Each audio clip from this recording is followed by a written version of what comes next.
You're listening to the Run for Your Lives podcast.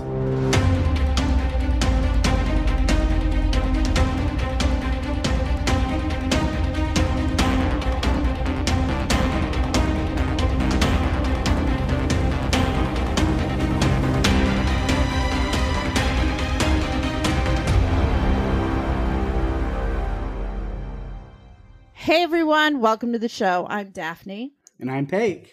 And this is the Run for Your Lives podcast. This episode is The Lost World Jurassic Park, directed by Steven Spielberg and released on May 23rd, 1997. Wow.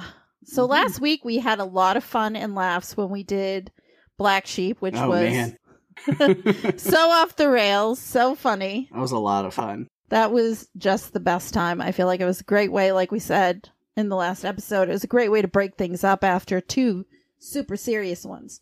So I feel like we're heading into another movie in my favorite series ever, which is The Lost World, Jurassic Park. So we're kind of back in the whole creature feature realm, I guess. Out of all of the Jurassic Parks, Steven Spielberg only directed the first one, and he also directed this sequel, which he didn't normally direct sequels. So this was kind of something special, I guess. Yeah. And it was released about 4 years after the first installment, which 1997. It was filmed in Humboldt County, California. The filmmakers wanted to shoot the sequel in a different location. They wanted new scenery and better representation of a real dinosaur environment. Originally, they wanted to film the movie in New Zealand, but it proved to be a little too costly. And Humboldt County offered financial incentives to help keep the costs low. Of course, California features the beautiful redwood forests. Mm-hmm. The location was really picked because research has indicated that dinosaurs didn't inhabit these tropical habitats, but rather forests that are more like the ones in California. So they kind of went in that direction. Nice. It worked out. It did. So this movie was darker than the original, and there was more use of CGI. They still also used life-size animatronics, including two T-Rexes that each weighed 9 tons. Wow. It's a big puppet. It's a big puppet.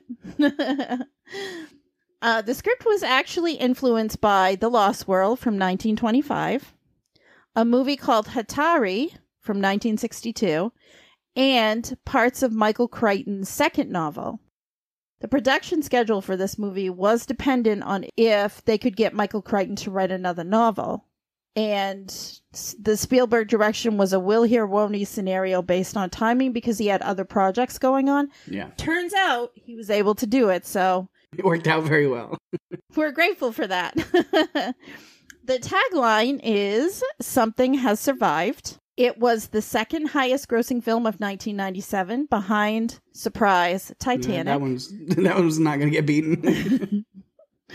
I think Titanic was actually here's a little side note. Titanic was actually the highest grossing movie until Avatar overtook it. I believe so. I can't remember when Avatar came out, but that's when Titanic lost that crown. The budget was $73 million, and it grossed worldwide $618 million. And it was 129 minutes long. It's a long one. Yeah, a little over 2 hours. So, Peg, why don't you give us a synopsis? All right. Quick synopsis of this movie is a research team is sent to the Jurassic Park Site B island to study the dinosaurs there, while an InGen team approaches with another agenda. Oh, yes. Yes. You know, I love the original. This one also has a special place in my heart because I think there's a lot about it that's pretty fantastic. Oh, yeah. It doesn't really hold up to the first one, but as sequels go, they rarely do. Yeah. So I think this one does a decent job of living up to the original. Definitely. And there were a lot of things to love about it. The quotes and dialogue, which we'll get to later, is some of my favorite. I mean, they were just these one-liners, and there were a lot of comedic moments. Yeah. So I'm really excited that we're going to do a little deeper dive into this one. Definitely. And I agree with you on like kind of the overall initial thought where it's not necessarily like as much of a classic or as iconic as the original in the first movie. However, I think in a lot of ways it's just as fun. It's just as good as of a watch. Like, I really enjoy watching this movie. It's definitely a lot more darker and gruesome and brutal than the first one. There's a lot more deaths and in pretty crazy ways. Yes. But it was a cool way. It was a really inventive way to revisit this world of dinosaurs in Jurassic Park. So did enjoy it for that a lot. Yeah, I liked that we got to see a little bit about Site B, which none of us knew existed. Yeah. Until Hammond starts talking about it and says, "Thank God for Site B." Yeah. And when you think about it, it all makes sense. And as we dive into it, we'll talk about it more. Yeah. When we get started with first things to talk about, I'll go down my list a little bit because, yeah, you mentioned Site B, so we might as well go ahead and start and talk about that. And I think that'd be a fun one to talk about is Isla Sorna itself, the Site B island and what that is. So yeah, I think it was really cool to be back in this world of Jurassic Park, but this time, yeah, we're on Isla Sorna, which is, as they say at the beginning, 87 miles southwest of Isla Nublar. So it's a little on the outside. We find out it is this kind of extra island where dinosaurs are just roaming freely with no intervention, technology, anything like that, because it was a secondary site for another park. And then when everything went haywire on the first park, everything got abandoned. And then a hurricane swept through and kind of destroyed a bunch of stuff. So then I guess they just let the dinosaurs go and let them roam free with all the destructed, buildings and technology that wasn't there anymore. They're like, okay, just let them go. And then hopefully they can just live out in nature. And they did, and they found ways. Life finds a way, as Jurassic Park teaches us very well. It always finds a way. Yeah. I thought it was really cool that the dinosaurs themselves, they kind of were living in these little family units. And if you look at it, the herbivores were more on the outer edges and the carnivores were more on the inside of the island. Mm-hmm. When they were on the boat heading to Isla Sorna, the captain of the boat said he wouldn't go there and basically called it, I believe, Las Cinco Muertes, which is 5 deaths. Yeah. No one's going to want to go to an island in a chain of, that's called the 5 deaths. It's crazy. Yeah. This is real warm and welcoming kind of. Yeah, no, I'm not a fan. Although watching this, being a photographer, all I wanted to do was have my camera there and be taking pictures because it's like, oh, this would be just so amazing, to be in that environment. Just want to be on a photography team with Nick and Sarah. Yeah, definitely. I would love to do that. Yeah. And then, so in the story goes that this Site B here, it's wanting to just kind of be left alone. However, Engine being taken over by Hammond's nephew, Peter Ludlow, Hammond knows that things are about to kind of go sideways. And so he wants the world to know about this now, just so he can maybe give them a little bit more incentive to leave the dinosaurs where they are, leave them alone, let them live a life instead of, he's made this complete 360 from the John Hammond we saw in the first movie. And they mention that a lot. He's a born again environmentalist is what they call him, where he just on a whim now, from capitalist to environmentalist kind of thing, where now he wants to just protect the species, the dinosaurs, and just leave them be and not mess with nature. And so he's sending this team so they can document, take pictures, and kind of get these records of the dinosaurs and what they're doing there on their own without human interaction, thriving on their own, so the world can see, like, just don't mess with it. But of course, Peter Ludlow has other ideas. Oh, not one of my favorite characters, obviously. Just kind of, Peter Ludlow to me was more like a money man, and he knew Engine was financially in trouble and he was trying to find a way to save the company. But to me, he was just not thinking straight at all. No. Because I don't think he believed that the dinosaurs were really there. I think he knew they were, kind of, but I don't know until he got there that he really understood it. Mm-hmm. And then you see him there, and he wants to put base camp in the middle of a hunting ground. Yeah. That is how clueless he is. Yeah. It's like, not in a game trail, Ludlow. You think he'd learn more from his uncle in all this time, but I think he had the attitude where, you know what? You've done your thing. Now it's my turn to take the company and do what I want. And it's like, yeah, that's kind of disrespectful to the man who built it and gave you this legacy. So that kind of pissed me off a little bit. I mean, we only saw Hammond at the very beginning. Yeah. When he's talking with Ian Malcolm. I agree with you. I think he had changed his tune. Yeah.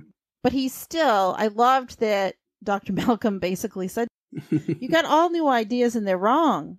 I can't remember the exact quote, but I feel like... I've got it on my quotes, but yeah. Good. Yeah, but I'll say it. We'll go to it since he says it. Yeah. Hammond says, he's telling Malcolm all of this, and Malcolm has that look. He goes, don't worry, I'm not making the same mistakes again. Malcolm says, no, you're making all new ones. He made so much sense when he was talking. Ian Malcolm. I mean, he's back for this movie.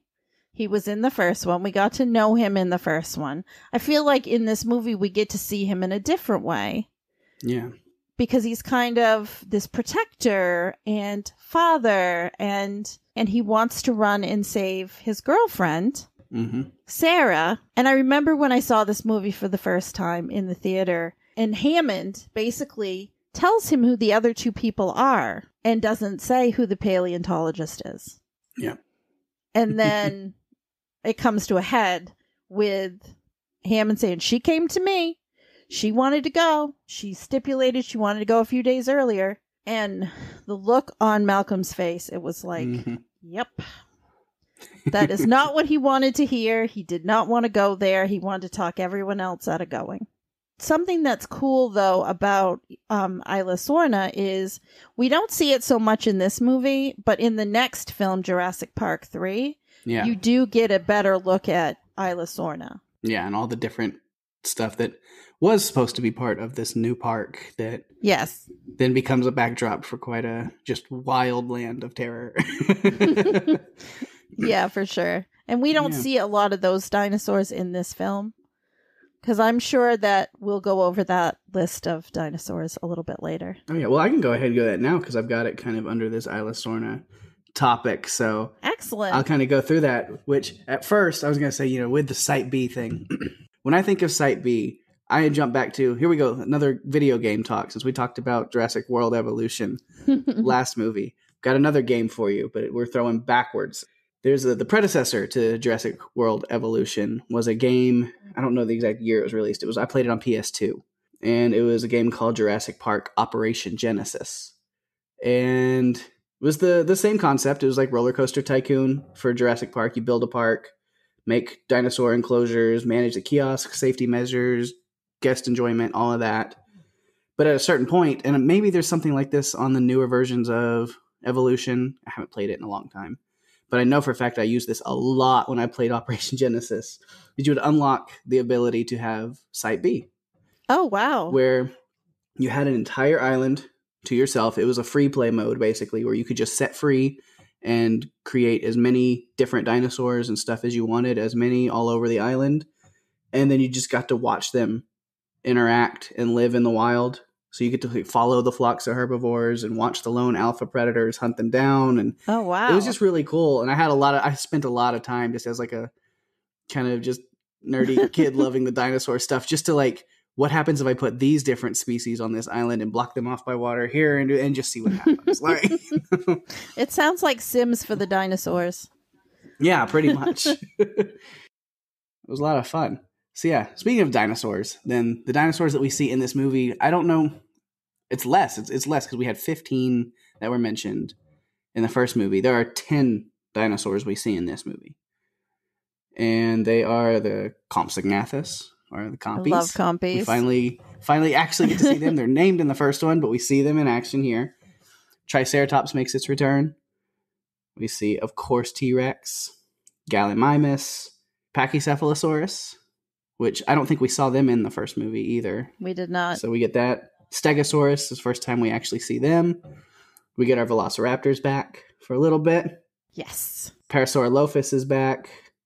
And then 2 new ones that haven't even been seen or mentioned or anything is, a lot of people think it's Brachiosaurus whenever they're driving through the big crowd and herd of all these different dinosaurs. That is a Mamenchisaurus. They have a much longer neck and much wider. So they have the Mamenchisaurus there, and then at the very end of the movie, we get to see our first glimpse of the Pteranodon. I'm all about Pteranodons. Speaking of, what did you call the Mamenchisaurus? What? Yes. Okay. There was a really cool scene where someone was on a motorcycle and rode right under them through their legs. Yeah. That was fantastic. There were some, cool. There were definitely some little shots like that I loved. All right. But yeah, anything else you've got to say about the island life without the coconuts?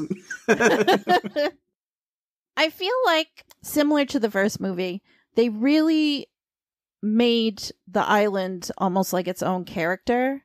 Yeah. Because it was the location, it was the environment, but it was also just its own entity as well. I mean, just every little detail, to me, it made it believable, realistic. Really, it was discovered quite by accident by the Bowman family, who unfortunately decided to stop there and have a picnic. Mm-hmm. And it was their daughter, Kathy, who interacted with the Compies.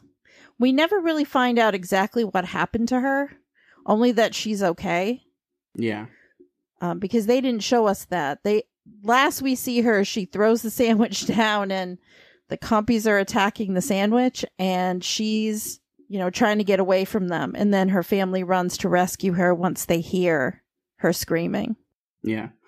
I was just like, oh, we're going to start this movie off with an off-screen child, attack on a child. Cool. Let's hit the ground running. Let's go. Let's do it. What's going to happen next? That's all I could think about. It's like, oh, that's quite brutal to start that way. Mm-hmm. And it was fitting that they didn't show us, because Steven Spielberg has a way of doing that in some of his films where they just don't show you everything. You know something's happened, but you don't actually get to see it. And I think that type of storytelling can be really impactful, depending on how they play it out. What should we get into next? I feel like we have to dive into the dinosaurs. All right. I know we usually talk about some of the characters, but I really feel like we have to dive into the dinosaurs because we've already touched on them a little bit. And I have so many things to say about them because I just it's a Jurassic Park movie. It's kind of like, there's human characters that we like, but what's bringing us to watch this? Dinosaurs. It's obviously going to be the dinosaurs. I'm all in. I mean, I've seen some pretty terrible dinosaur movies in the past. So these always are, I hold them in high regard because they're so fantastic. They're so well done. Even the weakest of the movies in the series, you can find things to like about it, and you can't look at it and think, oh, well, they didn't really go all out. Well, they always do. Like, the dinosaur work is always top notch. Oh, yeah. Even though it's kind of regarded as one of the lower, or maybe the lowest, I don't know, in some cases. But, I mean, a hint, I guess, to the listeners here of the podcast. I mean, obviously, we're going to cover Jurassic Park 3 down the road at some point. Soon enough. That's what it says. Like, it may not be regarded as like the best movie in the series at all, but I'm actually still excited to get to that one when we do, because it'll be a fun rewatch and everything as well. These movies are always just super fun.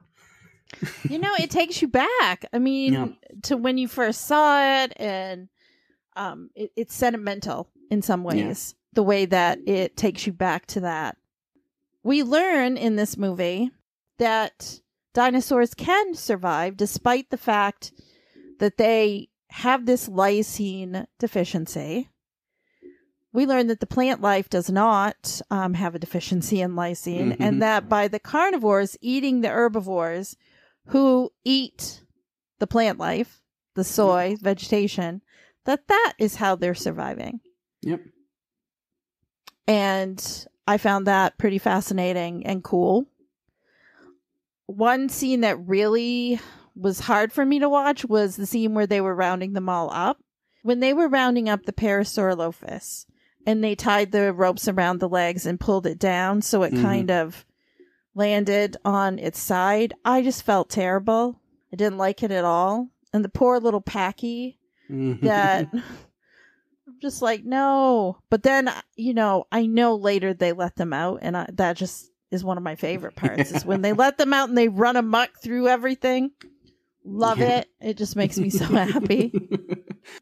The little baby T-Rex that was crying, I was like, they must have broken its leg to make it. I think, Roland did that on purpose because it was his point, was to use the baby as bait to bring in the adults so he could hunt them. That was not cool, Roland. Not cool.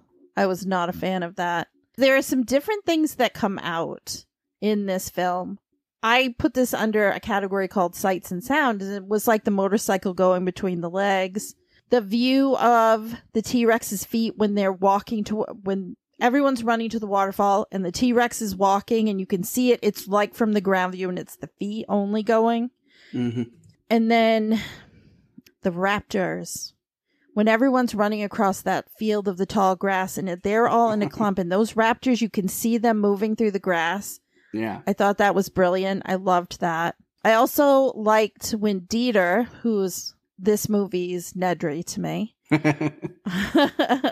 when Dieter has his final experience with the compies and they take care of him. I like the way that they did it, where we didn't see them attack him completely, but then we see the blood trickling through the water. Yeah. So I thought those were some really cool scene type items that gave you just a different view of situations that I think they were impactful the way that they were shot.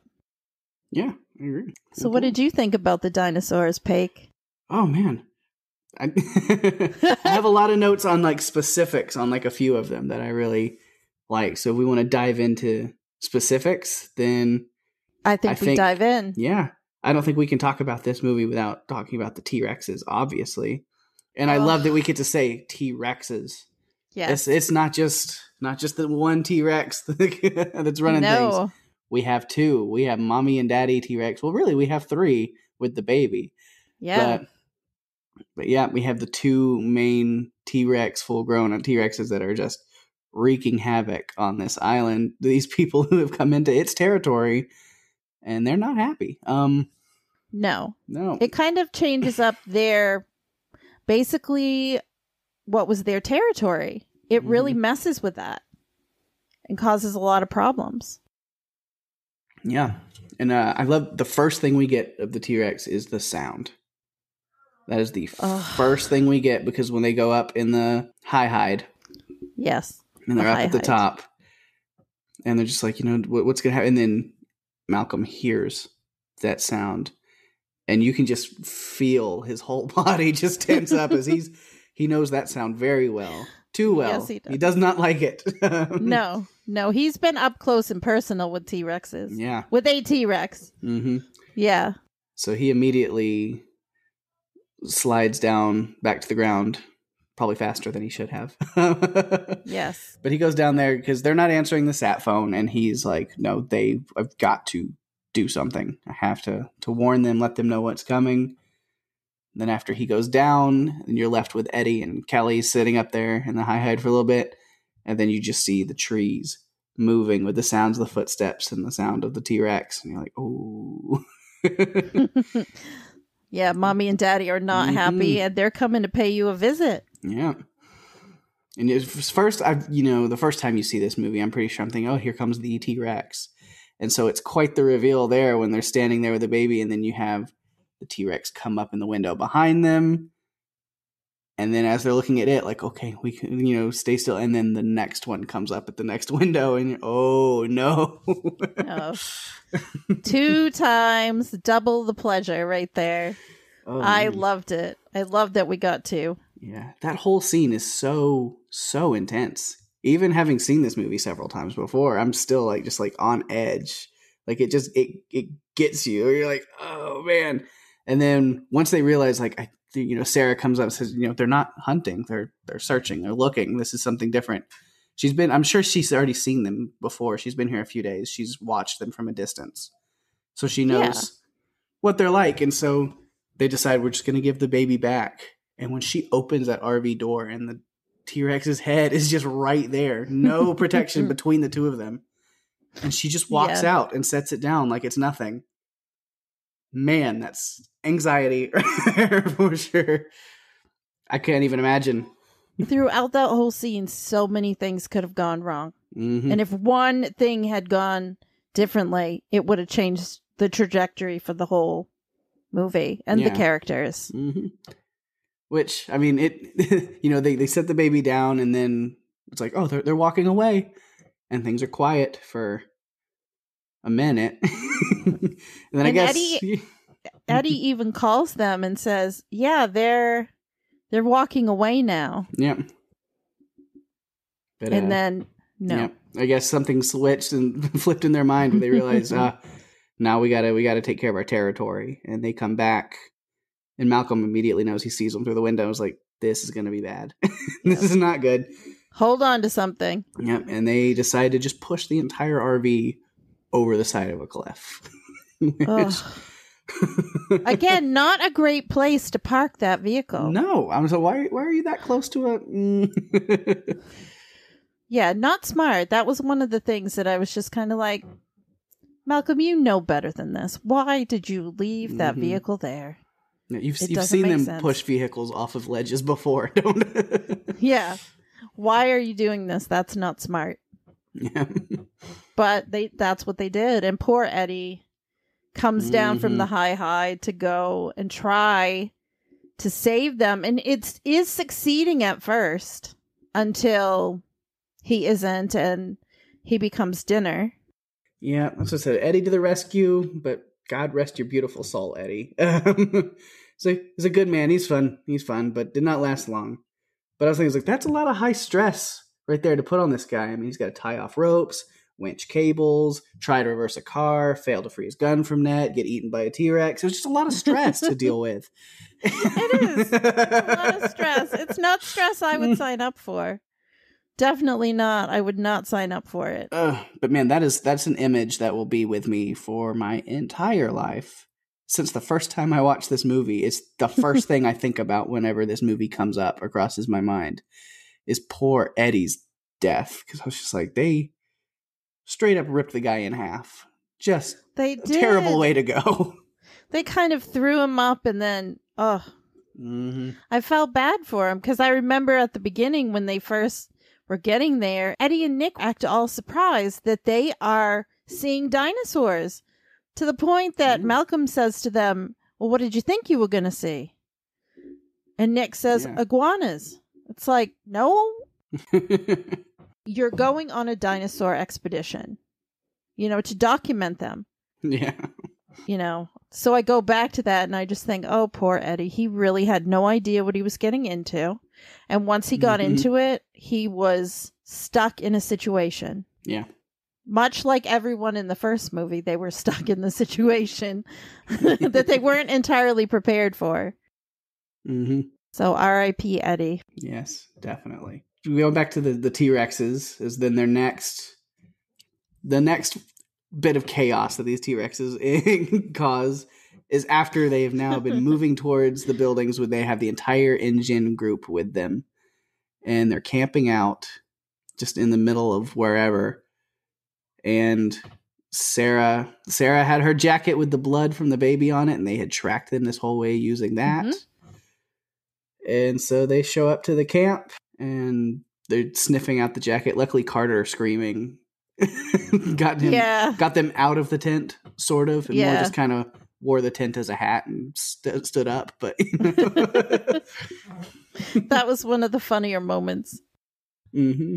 And then we just get the T-Rexes just attacking everybody. We get this cool moment of the female one just chasing them all down all the way to the waterfall.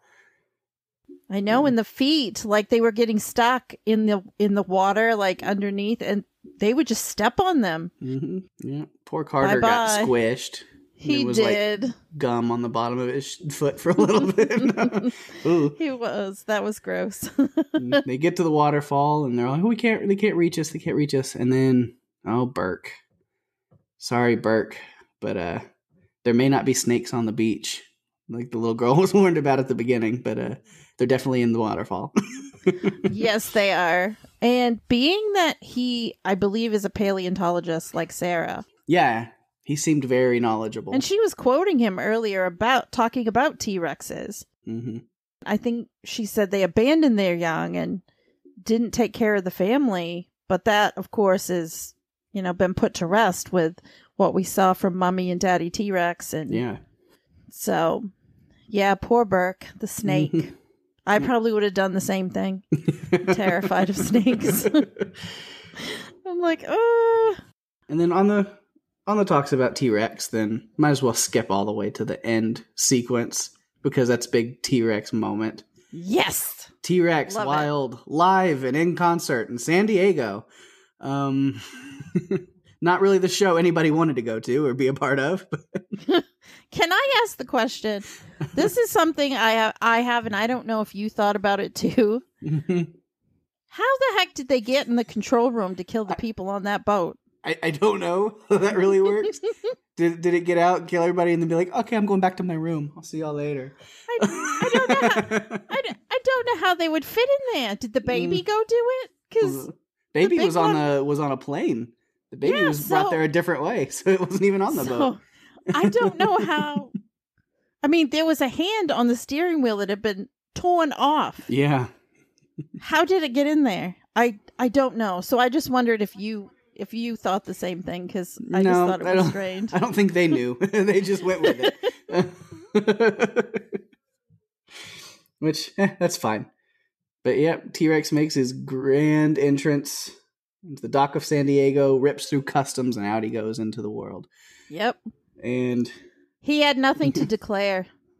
No, didn't. I mean, it said no, like fruits, vegetables, or animals, but yeah.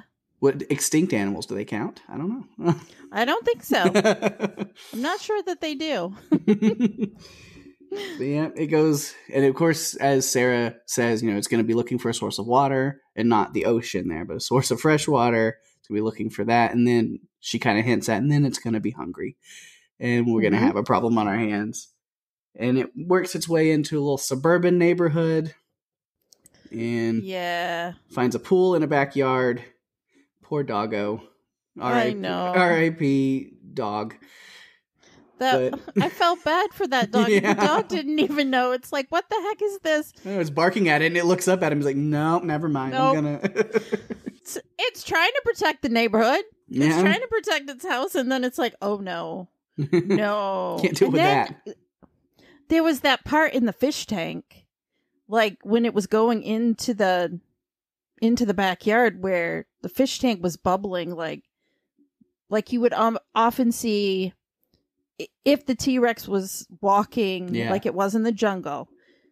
In one of their old footprints that might have water in it, you'd see a little ripple, like it was vibrations.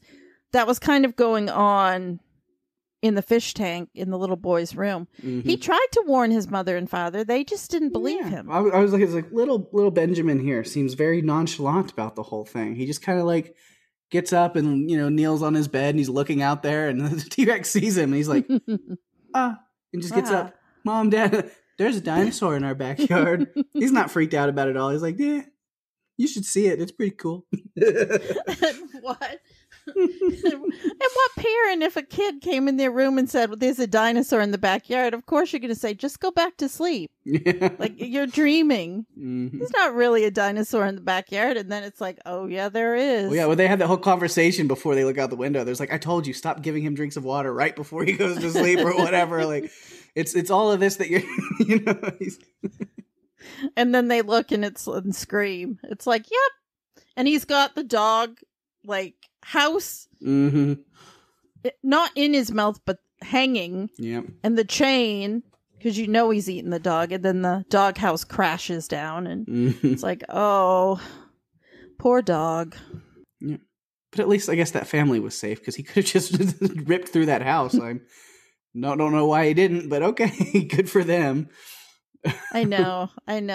And Malcolm and Sarah went to get the baby because they knew the only way to lure it back was to have the baby. Yeah. They didn't take no for an answer. I mean, there were guns on them. They're like, you can shoot us if you want, but we're taking this baby. Yeah. I'm like, yes, all right. At that point, the T-Rex had moved its way into the city more, where there's a shot of this like group of Asian businessmen running away, which was just a clear nod to Godzilla, and I thought that was really fun. Yes, absolutely. You get to the point, they get the baby, they see it at the gas station, they lure it from there, and it's chasing them, and then they have this whole squad of police cars and an animal control van that pulls up. They see the T-Rex, and immediately all of them just flip around and drive off, like the epitome of nope. Just, no, we're not my jurisdiction. I don't know what that animal control van thought it was going to do, but it didn't. Was not big enough to contain that T-Rex. It did not have any equipment that was going to be able to get it. No. So better to just give it up and let the big, let the big guns handle it. Yeah. And then they lure it back to the ship, get it back into the cargo bay by putting the baby back in there. Freaking Ludlow. Oh, I was so happy when Ludlow went in there. Being stupid. Got to go back in after the baby. T-Rex comes in behind him. And then, just a sweet daddy baby moment. Daddy's teaching baby how to kill. And I liked that part. Ludlow, I didn't like you anyway. I'm glad that daddy and baby got that cool moment. And that great teaching opportunity for daddy to teach baby how to eat and catch its prey. That was great. I loved it. That was one of my favorite parts. It was great. Yeah, T-Rex gets tranquilized, closed up, locked up, shipped back to Isla Sorna. Good luck to whoever had to unload it, but Yeah, I don't know who had to unload it. I guess it would have still been tranquilized, because they did say the reason it woke up on the way over is they overdosed him on the tranquilizer, and so then they counteracted it with some other medicine that was supposed to balance, and then it woke him up early and in a roid rage. Yeah, they never should have tried to wake him up, because that's one thing that they pointed out is like, you should never have tried to wake this dinosaur up. Not that early. Why do you think everyone died? I mean, must have been hungry. I mean, how could it be hungry, though? And I'm thinking about that. How was that T-Rex hungry after it had like a buffet on the boat? Yeah. But it was hungry again, maybe from the medication that it was on. Yeah. It just I think needed they said more. the medication, the weird mix of tranquilizer and then whatever else they gave him to counteract it was just put him on like double speed. Yeah. Absolutely. But yeah. So I had on T-Rexes. Love T-Rexes. So let's talk about velociraptors. Yeah. Our favorite friends, the velociraptors, don't play as big of a role in this movie as they did the first, but they had their fun moment. They really did. I always go back to, when I'm thinking about velociraptors, the fact that they were really based on something else. Because velociraptors are really just like the size of a turkey. And these are much bigger. So the velociraptors in the Lost World are actually based on the Deinonychus and not actual velociraptors. Because Deinonychus are actually more of the size of a wolf or larger. Whereas a velociraptor is more the size of a turkey. Yeah.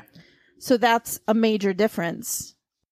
I think there's even something involving feathers, and I think we covered that in our last episode. So the velociraptors that we know and love actually are not velociraptors, but for all intents and purposes, they are to us, so we're just going to continue down that road. Yeah. Like I said earlier, I love the scene in the grass where they were all running, and I feel like RJ yelled to them, "Don't go through the tall grass," but nobody was listening. Yeah. Oh, yeah. Ajay knew exactly, because he was just like, not in the long grass. He yells as they're all walking through the long grass. I don't know. And they just keep going, and I'm thinking, oh my God, you're going to be lunch. Just give it up. You're going to be lunch. Yep. And then they did mention before, that, why we hadn't seen the raptors in any time before this is, you mentioned it earlier too, where the carnivores, especially the velociraptors, kind of set up all their nesting and living and hunting grounds towards the center of the island. And then they would just they venture out and have their little hunting areas. So that's why all the herbivores are more on the outskirts because they're safer there. There's the water sources and stuff like that. Yeah. So they knew now that they have to go to this, now that they've lost all other communications, they have to go to this building in the middle of the island. And they're like, only one problem with that is going to be crossing raptor territory. So fun. Yay, fun for that. Yeah, I believe it was RJ who said that. Mm-hmm. Running through the tall grass, I think after everyone else, trying to get them to stop. Mm-hmm. Which was too bad, because I actually liked him. I thought he had common sense. Yeah. With the velociraptors in this movie, no, we didn't get to see them quite as much. But I felt like Kelly and Ian and Nick and Sarah all got to experience velociraptors. Yeah. Yeah, that was a cool, they followed them and ambushed them in the little village area, the little buildings there. And yeah, it was great. Kelly and Sarah moved their way into that one building where they're just digging under the door to try to get through. And so Sarah comes up with the idea, like, well, we'll dig out the other side before they get there. Raptors are so smart. They always are. I knew it was coming, and still, when that raptor popped up under the hole that they were digging, I jumped, and I was like, damn it. I knew it was coming. It still got me. Well, we got to see some of Kelly's gymnastic skills, which I'm with Ian Malcolm. How was she cut from the team? You said you were cut from the team, but that was some like Olympic level that shit. Was pretty I don't know. Amazing. It's like, how on earth? Yeah. That I couldn't understand. But she saved the day. Like, she really saved the day. And I know he was angry with her for coming and stowing away. But I think she was an asset at times. She actually made Malcolm, I think, slow down just enough because he realized he had things to lose.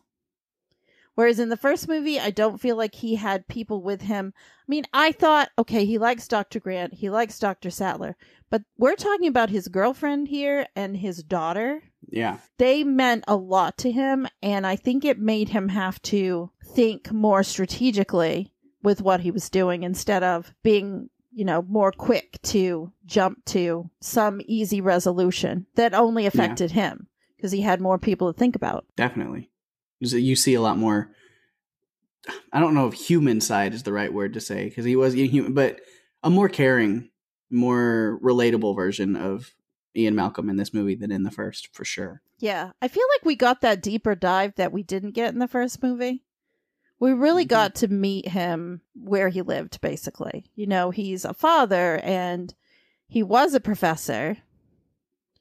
And, being summoned by Hammond, like we talked about, was not something he wanted. But because he loved Sarah, he went to rescue her, knowing that he was going to face the same terror that he had already faced before. And so I'm sure when he was looking at the velociraptors, he's thinking, oh my God. Here we are again. back to this. It always comes back to this. Always. Man, and that whole scene where they're all dealing with the raptors right before they get rescued, that was like, they must have just had an exponential amount of leftover panes of glass that they needed to break to get through this scene. They're like, just use it all in this scene. Let's just go. There's so much broken glass. I feel like from like Sarah getting out of that building, she went through at least 3 windows somehow. Just getting off of one roof.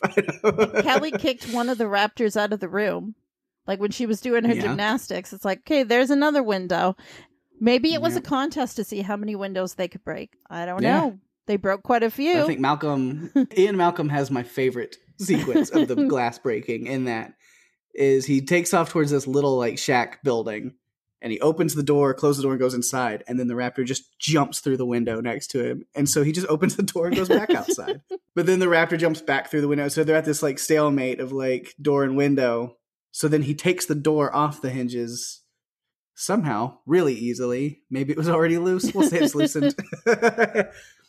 And then holds it up to shield himself to where he just gets raptor kicked through the other window behind him. Yeah, they had some fun with raptors. The raptors did not take it easy on them at all.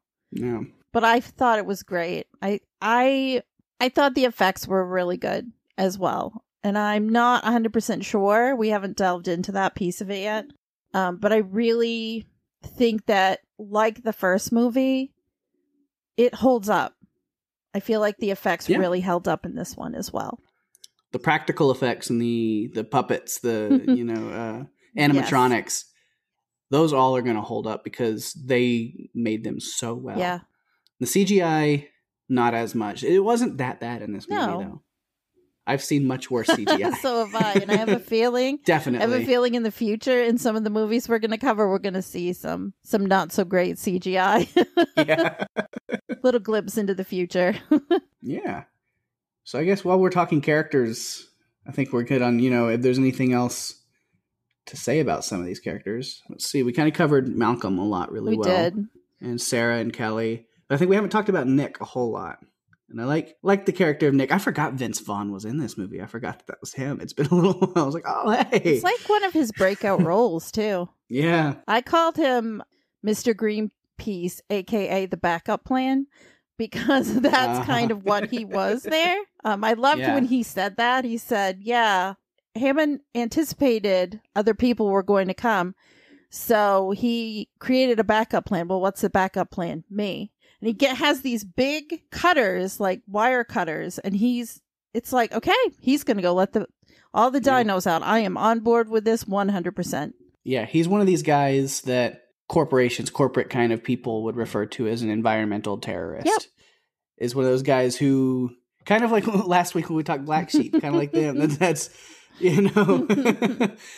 where it's these people who just make it their personal goal to sabotage and upset these people who are taking advantage of nature, taking advantage of animals, or the environment and ecological stuff. Like they're fighting back for nature, and that's he's one of these kind of guys. He's this eco warrior. So of course they sneak into the camp, unlock all the gates, and let chaos ensue in perfect formation. It was great. Loved it. And his heart's so big that he even stops and picks up the injured baby T-Rex. As detrimental as that really could have been to them. And it was detrimental because they lost Eddie. Yeah. But he had to help. He had to do his part. I loved, there was one point where he said he thought he was going on a wild goose chase going down there to photograph these, the animals. And Dr. Malcolm says, where you're going is the only world where the geese chase you. And that made me laugh. It's a fun quote, but I don't know about the validity of that quote because geese are pretty vicious bastards. I've seen geese chase people quite a bit. Yeah. I've heard stories of that, and I would agree. You know, they might look lovely or majestic when they're not next to you, but I have a feeling if you get too close, they're gonna knock you. They're gonna chase you till you fall down. And I've had them hiss at me plenty of times. I have a lot of geese around the lakes and stuff here. They're not nice at all. You'd be feeding ducks, and then a couple of geese will walk up, and you're like, oh, no, not these assholes. I know. It's like, it reminds me of that game. There's a game out there called the Untitled Goose Game, and I love that game because the goose is the lead character. Like, that goose likes to cause a lot of trouble. It likes to be annoying. It's into everything. It's driving the people crazy. I just loved it. That's my thought on geese. A goose or geese.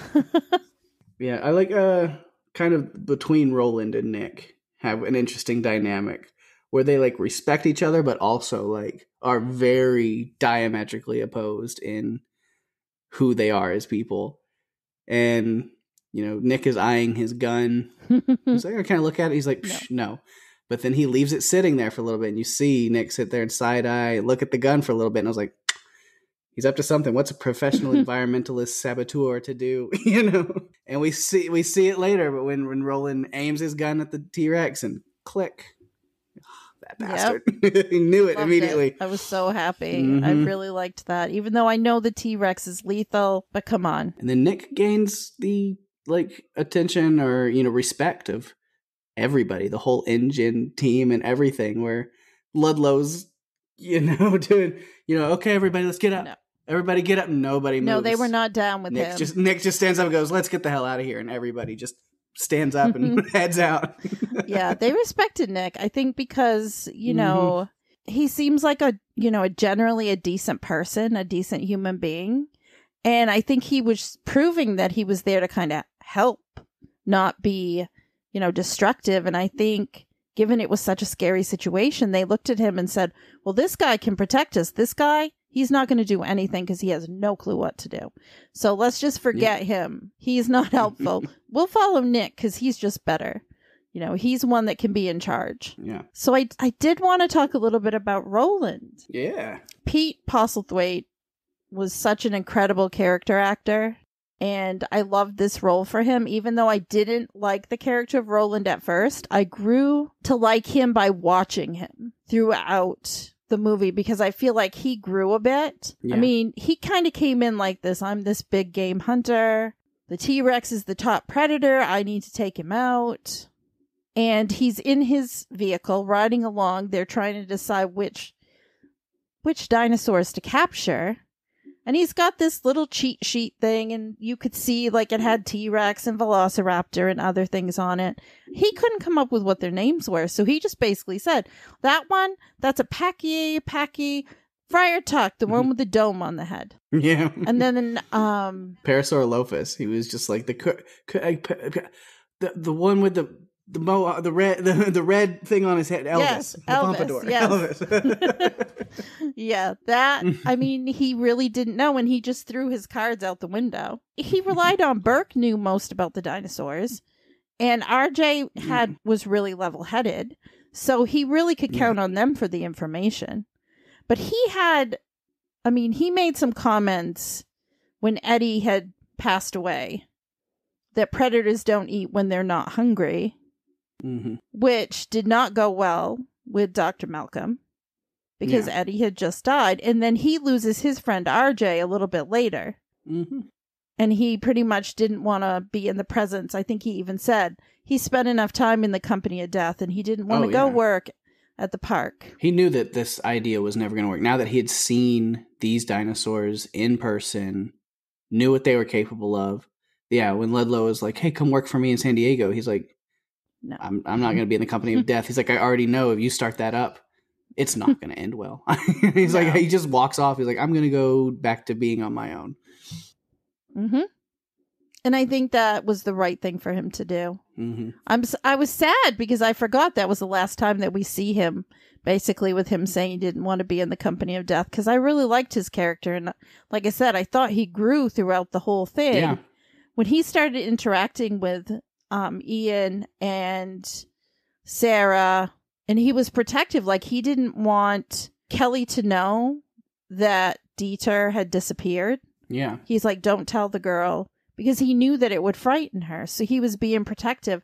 So I feel like even though he came in as this rough, tough guy, I feel like we got to see him.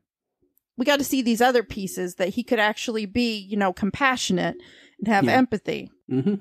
And there's a deleted scene from the movie that shows that a lot more, that I'll talk about later. I'll have all right. I like that. On the DVDs, I had a little deleted scenes thing that popped up after I finished the movie, so I watched those. And there's only 2, but they shed a little bit of light on storyline with Roland, and then one that just kind of gave some backstory on some of the stuff going on with Engine. But yeah.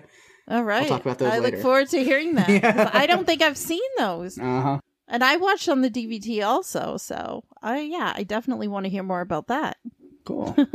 But yeah, while we're talking, let's see, that team, you mentioned, Dieter. Of course, we talked a little bit about him and his death by Compy. Of course, he kind of deserved it. It's justice for the Compies, because when he first sees them, and it's just kind of just one of them hanging out there, and he's having a conversation with, I believe it's Burke. Yes. Yeah, and, there's like, not afraid of people. It's like, well, there's been no people on this island, so he has no reason to be. So he takes that little cattle prod that he's got and just shocks the crap out of it and goes, well, now they do. Oh. That made me so mad. And it honestly, his mistreatment of that one Compy foreshadowed his death. Oh, yeah. And I like that actor. I do like that actor a lot, though. It's Peter Stormare. Yes. Who played Dieter, who he was great in Prison Break and American Gods. And he's also in the video game Until Dawn. Oh, yeah. He is super creepy and awesome in that, too. Yeah, he is great. So I really like him as an actor. And so to see him here, he's a lot younger. I was like, oh, yeah, took me a second to be like, oh, that is him. I believe he was also, I can't remember if it was Armageddon or, I think it was Armageddon that he was in. Yeah, I really liked him as a Brutesy on Prison Break. He was fantastic in that role. But yeah, and then Burke. So we talked about him a little bit, but yeah, he seemed to be the knowledgeable paleontologist on that team that actually did care about the dinosaurs a little bit. I mean, he's still helping them capture all of them, but he's the expert.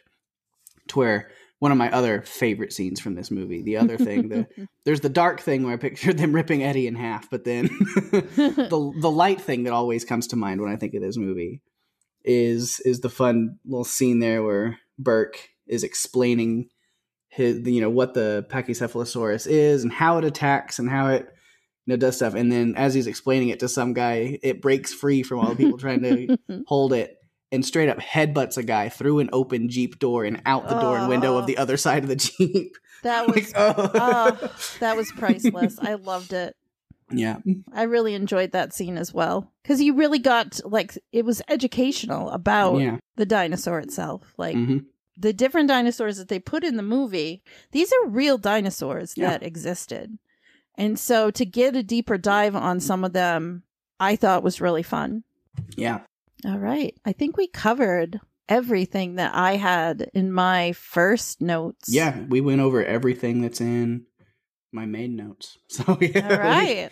We did good there. Do you have any kind of extra? I do. I have some kind of production type things that I wanted to mention. Cool. As like the first movie, there was a novel that was written by Michael Crichton. Specifically, they basically asked him to write the novel so they could do another movie. But there were differences between the two. Hammond was killed in the first book. And he basically was killed death by Compy. And so Dieter got that death in this one. They used that from the first book in this movie. They also used the waterfall scene. That was also from the first book. And they used it in this movie. Cool. In the book, there were the two rival teams, but they weren't both from InGen. One was called Biosyn, and it was led by our good friend Dodgson. Oh, wow. But it was only a small team that came. And there wasn't a lot of money. So one of the teams that came was only going to just take eggs. They were not going to take the dinosaurs at all. They were just going to take eggs so that they could take them back and raise them. In the book, there were two child characters, but they combined them both into Kelly. Okay. Who, in the book, she was actually Caucasian. And she was not Malcolm's daughter. She was basically a student. But it makes no sense because Malcolm would never be teaching in an elementary school. And the premise was she was going to be one of his students. Mm-hmm. He would never be teaching in an elementary school. So why would that ever happen? Yeah, but even if he was, we'd just be bringing some random kid and endangering their life. Yeah. So some of the early scripts also featured the pteranodons, which we get to see a bit in the third movie. Yeah. We only see them at the end of this one, just briefly. A few weeks before the filming, Spielberg changed the ending because it was not going to end the way that it did. It was going to have raptors involved, and it was going to have a boat and fighting the helicopter leaving the island. There was going to be a pteranodon attack. There were all these different things that could have happened in the earlier scripts. So what they decided to do, though, was he wanted a scene similar to the Brontosaurus attack that happened in London in 1925's The Lost World. So he decided to have the T-Rex go through San Diego and cause a little bit of havoc. And he used a couple of other monster films to kind of help frame how that was going to happen, including The Beast from 20,000 Fathoms and another movie called Gorgo. So those are some of the notes that I came up with from this film. All right. I didn't have a whole lot of other notes other than we mentioned, John Hammond we see again at the beginning, and then we also got Tim and Lex back for a little bit, which I was like, they really going to bring these kid actors back to film one scene and then just send them on their way? Okay, when people saw you, they knew you from the first movie. Okay, bye now. They looked so tense too. The characters just look so tense in that scene. Which they knew what their grandpa was about to ask Ian, and they didn't want to say anything to him, but You're not going to like this. I get the feeling they weren't too happy with their uncle either. No. He wasn't a very nice man, so. Yeah, I had to make sure because I was like, wait, so I know they're, so uncle, so they've been like first cousins or something. But at first, like I was like making that connection. I was like, don't tell me this guy's like their dad. And no. I was like, oh no, and he was like my uncle. No, okay. no. Thank God. You know? No. Definitely not. And then of course the music always great. No. Yeah. Same, just that iconic music hits and you're like, oh yes, give me more. It takes you back every time when you hear it. Mm-hmm. But yeah, I'll go ahead and talk about those deleted scenes. There was 2 deleted scenes that were on my DVD that I thought were kind of interesting. The first one is Ludlow giving a speech in a boardroom where we see whenever he's at the island and they're talking to him through the like TV screens, and you see those guys sitting in that boardroom. So we get a scene of Ludlow in that boardroom, and he's giving this whole like breakdown of how much money Engine has lost and they owe, and he's naming off Robert Muldoon. We owe, the family of Robert Muldoon $12.6 million. The family of this person, all the people who died in the first movie. And he's like, and then the little girl from the beginning of this movie, like this family's wanting, hospital bills or whatever, doctor bills. And then all the destruction that happened to the buildings in the first movie is like $126 million. And he's like, well, there's no way we're going to be able to do this. And he turns the blame on John Hammond, who is the CEO of Engine. And they vote Hammond out as CEO and replace him with Peter Ludlow. And we get that scene. That makes me mad. Yeah. Not a fan. And then the other one, which is really cool, is it's in Kenya, in this little village in Kenya. And you see these little little restaurant and little market, and there's tables around and all these people sitting at these tables. And then you see Roland sitting at one of these tables and he's hanging out there. And then Ajay shows up. And then they have this like pleasantries. Oh, I knew it was you. How are you? And they're meeting up and they're sitting there talking. And Ajay is pitching this job to him. I know, he's like, you've been to my cabin and stuff, and you've seen all of my trophies, and you've seen all of my. He's like, do you think there's anything out there that's going to make me happy at this point? Like I've killed it all. I've hunted it all. And he was like, just wait. He's pitching this idea to him. But then as this is happening, there's like this American group of guys, like this American, like 4 or 5 guys sitting at this table, and they're harassing one of the waitresses who's dropping off their drinks, and they're pulling her down into his lap and messing with her and just being douchebags, being awful. And so Roland just calmly gets up, walks over there, rolls up his sleeves, and he's talking, and these guys are like, what? Oh, here's the principal. What are we going to do? And he's just like, you, sir, are not a gentleman. He's like, oh, that's the best insult you got up. He's like, I thought it was a pretty good one. Oh my god. He's like, what? And the guy's just not taking anything. He's like, what am I going to have to say to you to make you want to fight me? And he's like, do I have to bring your mother into it? What do we have to do? And these guys, and finally he's like, old man, I don't want to have to beat you up. I don't want to. And he's like, fine, you know what? We can do this fight with a hand tied to the back. And then it just cuts to them, Roland's hands behind his back. And the other guy's like, no, I meant my hand. Man, you're going to get. And then Roland just beats the ever-living tar out of this guy. Of course covered he does. in blood. Thank goodness. Just face bleeding, all this. And just the guy just gets embarrassed. And then Roland comes and sits back down with Ajay. He's like, sorry, continue. Where were you? And he's like, did you just really break that man's jaw just because you were bored? He is. He needs to go after the T-Rex. Yeah. So you see his hunt for like adrenaline, but also that he has compassion because he did it because they were messing with this woman. Yeah. Yeah. I thought it was pretty cool. I like that. I need to go and watch that now because that sounds pretty kick-ass. Yeah. Yeah, I can't believe I haven't watched those. I need to investigate. They were fun. At least that one was fun. The other one, I was just like, Ludlow. All right. Do you have any other really fun quotes that you've pulled from the movie that you want to recite and relive? I have a few. Most of them are serious. Because it's me. They're more serious. We've already done a couple of them, so I'm not going to repeat them. One of them that I did want to repeat was what Ludlow said when they were on the game trail, which is, this is as good a place as any for base camp. That's first priority after we're finished. I want it up and running in 30 minutes. That's half an hour. Understood. Over. And Roland, who's in the same vehicle with him, pushes this curtain thing aside and says, cancel that order. And Ludlow responds with, what? Why? And Roland says, this is a game trail, Mr. Ludlow. Carnivores hunt on game trails. Do you want to set up a base camp or a buffet? And then Ludlow shuts everything down and says, let's find a new spot, shall we? Over and out. And I'm just like, you are so... They're just not words. Has no idea what he's getting into. Yeah. Yeah. Not really. Not at all. Another one I had was, we talked about it a little bit, but I can also do it because there's a little bit more in there. So Roland says, Rex just fed, so he won't be hunting for a while. And Dr. Malcolm says, just fed. I assume you're talking about Eddie. You might show a little more respect. That man saved our lives by giving his. And Roland says, then his troubles are over. My point is, predators don't hunt when they're not hungry.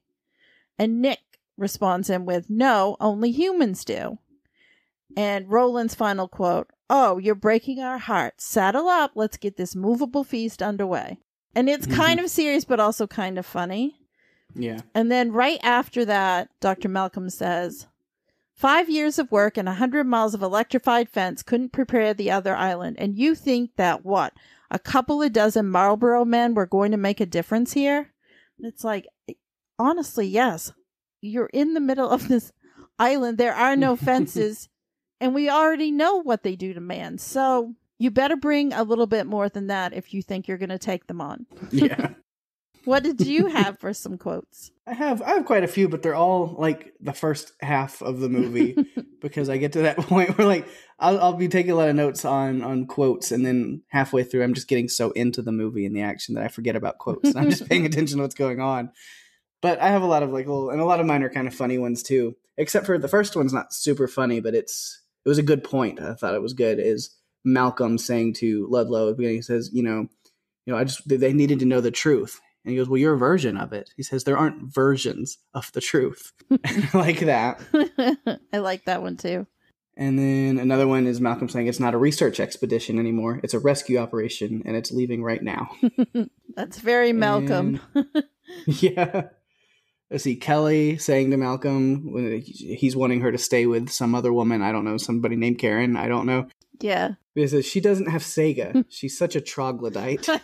Malcolm says, cruel, but great word use. Of course he's gonna respond with that because it is a great use of the word. Yeah. And then Eddie has a couple of them that I liked when he's explaining the hide to Malcolm because he says a hide. You go up and you hide. Hi. Oh. So I thought was fun. And then Eddie has another great line in the hide when he's instructing Malcolm how to go down out of the hide. He's like, you squeeze it. The harder you squeeze, the slower you go. If you don't squeeze at all, well. And then Malcolm goes, and you just hear him of course. hit the ground. And then Eddie just kind of looks and goes, I would have squeezed a little bit harder. Malcolm doesn't know. He only knows all out or not at all. Yeah. And then another one of my favorites is kind of a two-parter is when they're looking for Sarah when they first get there, and they're yelling, Sarah, Sarah, Sarah. and then Nick goes, Sarah Harding. And Malcolm turns and says, how many Sarahs do you think there are on this island? And then later on, when they get to the village before the raptors attack them and they're looking for Nick, and Malcolm goes, Nick Van Owen. That was a callback, I think, to earlier in the movie. Yeah. I thought that was fun. Let's see. Malcolm's, yeah, ooh, ah, that's how it always starts. But then later there's running and then screaming. Oh, that's a classic line. Yeah. Classic. Sarah scares the little baby Stegosaurus with her camera. Malcolm just retorts, they get very angry when you run out of film. Malcolm with his one-liners, always appreciated. Always great. And then the last one that I thought was kind of funny is one of Eddie's last moments, but as he's going to save them and he yells down to them, he says, who's hurt? What do you need? And Ian yells up, we need rope. He goes, rope? What, anything else? Ian goes, yeah, 3 double cheeseburgers with everything. And then they just pick up. Nick goes, no onions on mine.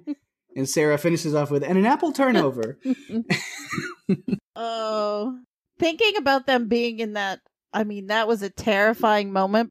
Yeah, we didn't really talk about that too much, about like her falling on the glass and it cracking under. So much tension in that scene. The whole scene The whole Yeah. scene, I mean, probably the most intense, probably one of my favorites, if not my favorite in the whole movie, is that scene. Yeah. Because it's so intense and represents what you look for when you're looking at a monster movie.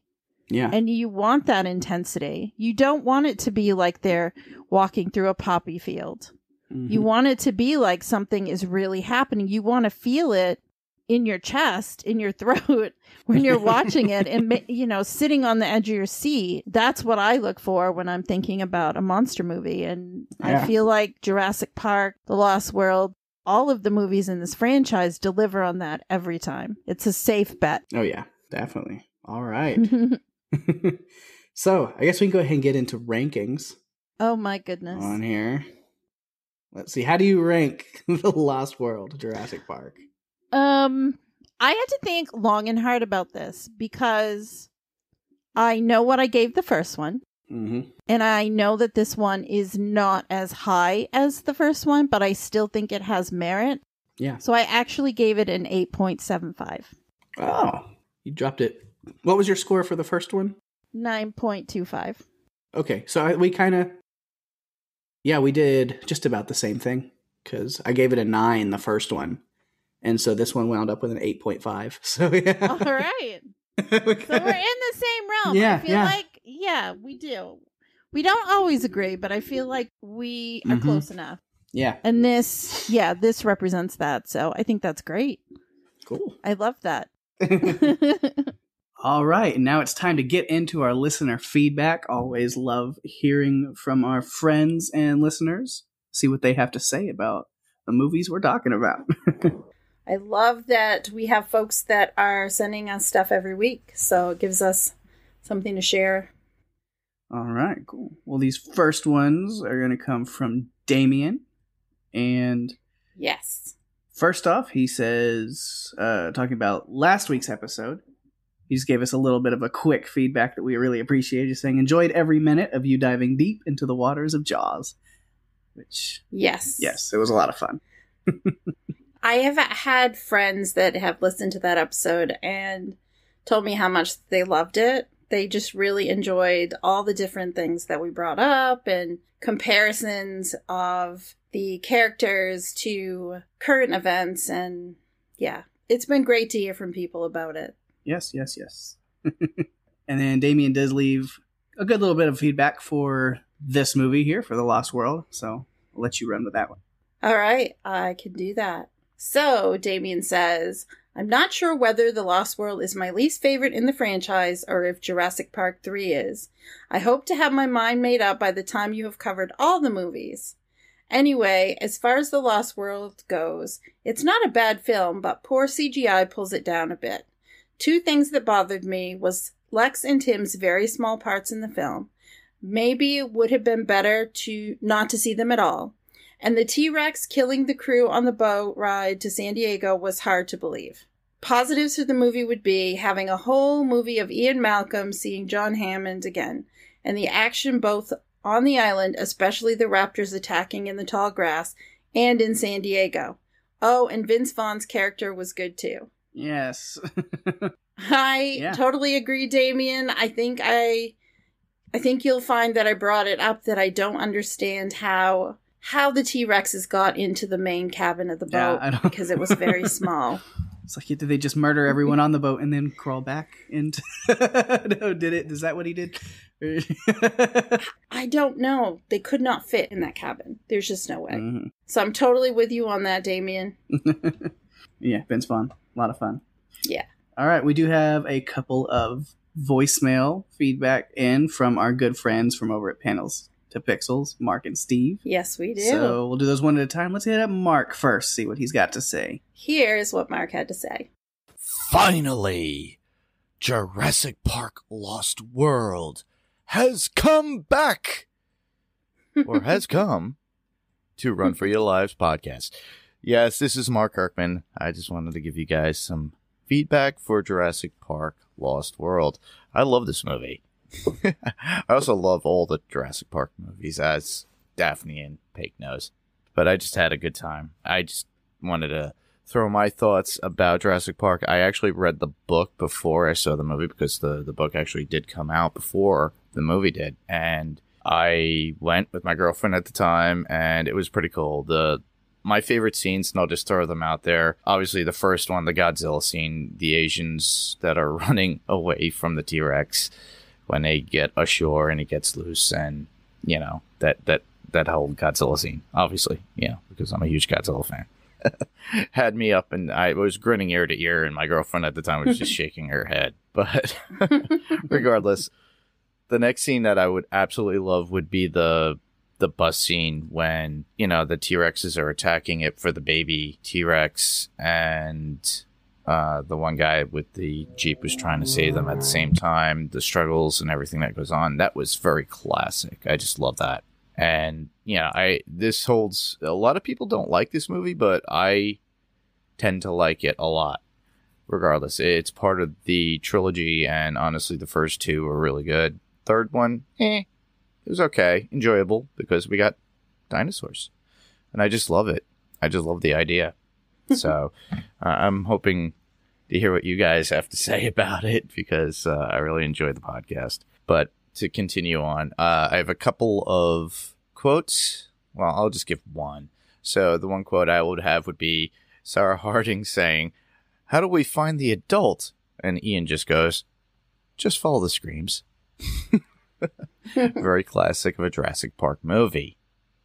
Interesting thoughts on the actual movie and the effects. Well, I think the effects department forgot something very crucial. We do see the large mountain of dinosaur poop in the first Jurassic Park. This time we get really close up in the undercarriage of these animals, and I'm like, where are their genitalia? Where is the butthole? The butthole is the one important thing, because how do they make poop? Come on. It's just like a Kevin Smith kind of thing, because he actually brought this up, and I just love it, and I love the idea and the thought. It's like, they forgot to put buttholes in there. How are they supposed to poop? So that's my thought on that. I think it's pretty funny, though. Everybody just looks at me and goes, shaking their head, really? Really? You have to talk about that when it comes to dinosaurs? But now you get my humor, everybody.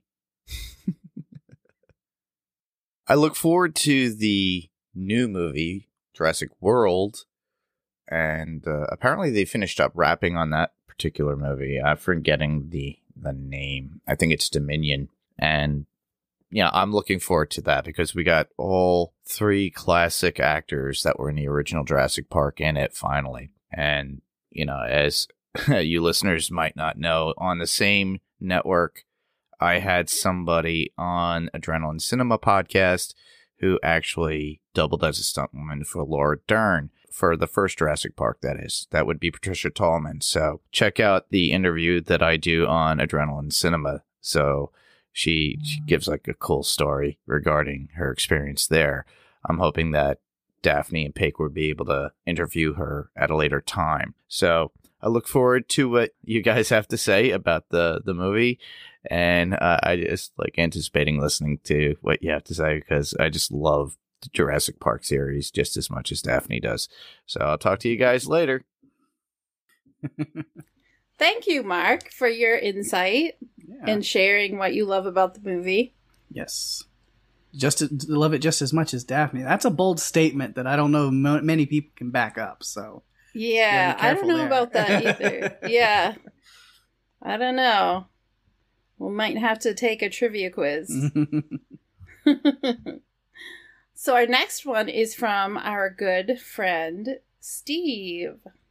Where you're going is the only place the geese chase you. Hey, Daphne and Pake, this is Steve. This is for The Lost World, Jurassic Park. I had to think about it for a second there, because it's weirdly named.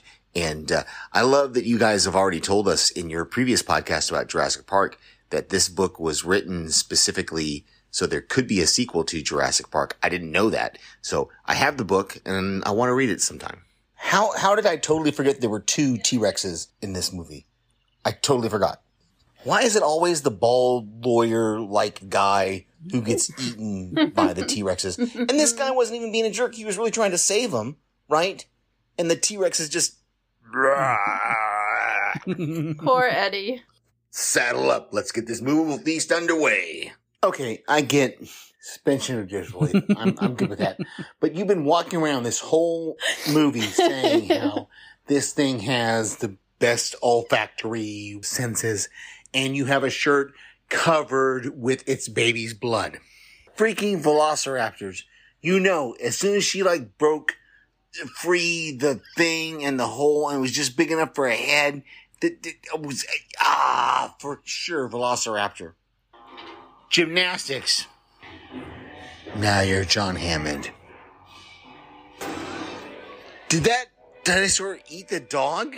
Thank you, Steve. Yes, it did. It did eat the dog. I was not a fan of that, but, it had been on a long journey and needed something to eat.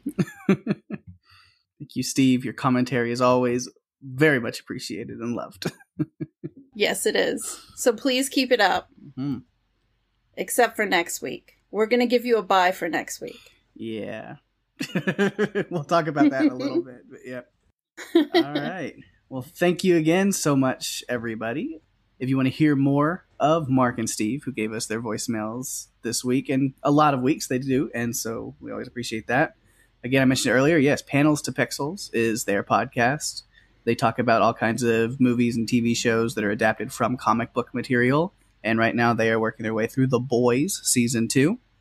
So if you're a fan of The Boys on Amazon Prime, check out Panels to Pixels with Mark and Steve. You can also hear me, still over on Strange Indeed, every week covering The Haunting of Bly Manor on Netflix. Me and Rima are having a blast with that, even though we're getting down to the last few episodes, and makes me kind of sad because it's going to be over, but... You guys have done such a great job with it, and I've managed to go week to week, which is hard for me because I like to binge a series when it comes out, especially one that's so well done as this one. Yeah. But I have managed to keep it just week to week, and I'm looking forward to hearing what you guys have to say about the next few episodes as we wrap up the series. Yeah, that'd be good. And then, of course, one last shout out to give you, which Mark mentioned it in his voicemail. Yes, over on his podcast, Adrenaline Cinema. He did just recently release an interview with Patricia Tallman, who was the star of Tom Savini's 1990 remake of Night of the Living Dead and Night Riders. And she was also, yes, a stunt woman for Laura Dern in the first Jurassic Park movie. So I'm sure, I haven't listened to it yet personally. Sorry, Mark. But I will get there. But I'm sure it's a lot of fun stories and a lot of great stuff. Mark's really good with interviews, so it should be a lot of fun. I did get to listen to it, and it is pretty fun. Cool. All right, Daphne, tell us what is coming up next right here on Run for Your Lives. I don't know, Peg. Should we tell them or just tell them it's a big surprise in our next holiday special? Well, we got to have some time to give us feedback. That's true. For the ones brave enough to actually watch it. Oh, and you're going to have to be brave, folks. So for our second holiday special, celebrating Thanksgiving, what better movie could we have picked than the 2008 American slasher film, Thanksgiving? Yes. See what I did there? It was written and directed by Jordan Downey, and it was released at the Sacramento Horror Film Festival on December 8th, 2008. It had a budget of $3,500. Yeah. Very low budget, very cheesy, very offensive, and just very... ridiculous. Yeah, it's insane in every possible way. Just, oh man. It's something different, but... It's one of those movies that's so bad, purposely so bad, that it's really good if you go into it looking for that. So get your popcorn ready. Yeah. And check it out. It's only about 70 minutes, so it's not a long movie. Mm-hmm. And you will be scratching your head during it. But it's certainly a trip that once you have finished it, you'll be scratching your head even more. But there's a lot of fun in it, too. And it's just definitely, it's circa 2007, 2008. So it was a different time when movies were being made, even, 13 years ago. So just very irreverent and very goofy. Yes. In so many ways. Good old turkey. Yeah. So, all right. So for anybody who wants to submit any kind of feedback and thoughts on Thanksgiving or even on The Lost World or any other movies that we've already covered, You can go to our Facebook page at facebook.com/runforyourlivespodcast. You can email us at runforyourlivespodcast@gmail.com. Hit us up on Twitter at RYFL Podcast or Instagram at Run For Your Lives Podcast. And if you're enjoying the show, go ahead and share the love. Tell your friends. Find us in all these places. You just go to runforyourlivespodcast.com and it will give you links to all of our social media pages, our YouTube. We have a link to YouTube on there, right? Awesome. And then all the different listening platforms and apps that you can find the podcast and share it. We're on Spotify. We're on Apple Podcasts. We're on Stitcher. We're on Amazon Podcasts. We're on Pandora. We're everywhere. Everywhere that you can have a podcast listed, we're there. Yes. And then if you go over to Apple Podcasts, be sure to go ahead and give us a review and give us 5 stars. Make us feel so happy. It would. And with that, we're at the end of our show. We are. Thanks, everybody, for listening and for sending in your feedback. We really appreciate it. We're having a lot of fun and hoping that you are as well. So with that, I am Daphne. And I'm Pake. And if you have to run, especially from a T-Rex, you better run for your lives. Bye-bye.